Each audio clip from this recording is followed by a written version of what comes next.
Okay, so this is the animals that have tested positive for TB, and the idea of doing this is just to show the sheer magnitude of the problem, and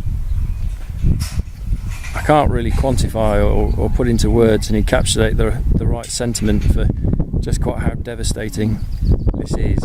When you've bred these animals, this population of animals is 10% of the animals that we farm, and it is just heartbreaking to see that this huge number of animals that we're really proud of, they're very healthy, they're very happy, and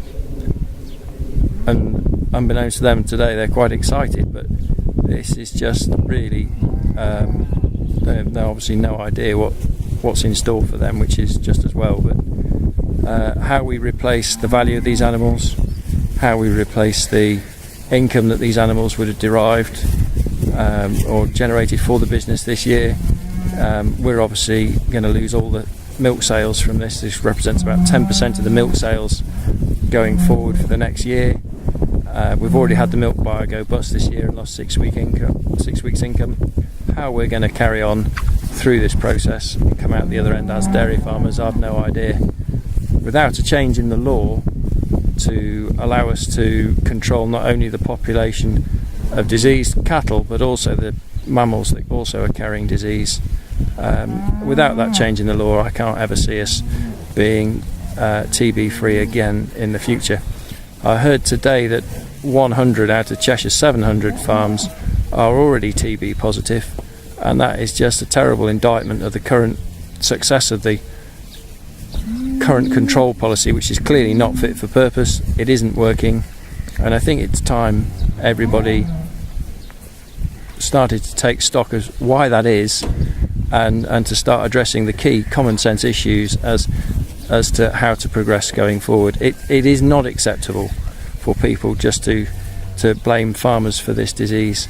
What we need is a UK policy that is going to serve the UK better, and that will promote better, healthier herds and also a better population of wildlife in terms of less diseased. While all these cows are going to go to slaughter, we suspect that the badgers that brought it into the area are still infected, they're still walking around, and they're still passing on the disease. So with no control of the badger population, I cannot see how we can guarantee ourselves being TB free in the future. Let's just have a pan round and see what it looks like.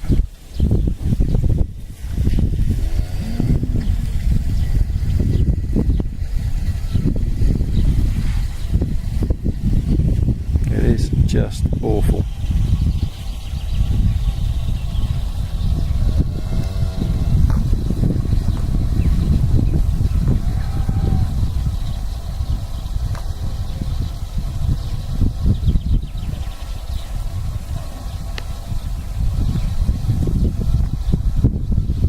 So everything you see will be dead on Thursday, and then we'll have to try and work out how to go on and how to adapt the business going forward.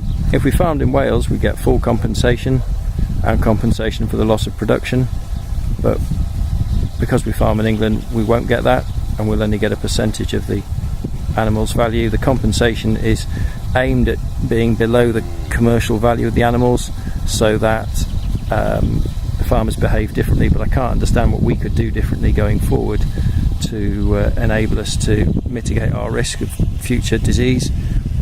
We're insured this time to a degree, but the insurance company have said that after the claim this time, then the policy won't be renewed. So we're going to have to take on the chin any deduction, any loss of income in terms of the money that we'll receive this time because of the insurance.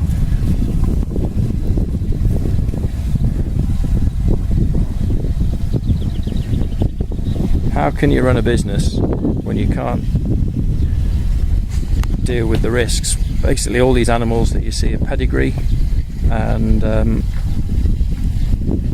there's no point in having pedigree animals which are more valuable if you're only going to get compensation for a percentage of their value, and you're going to get nothing for their loss loss in production.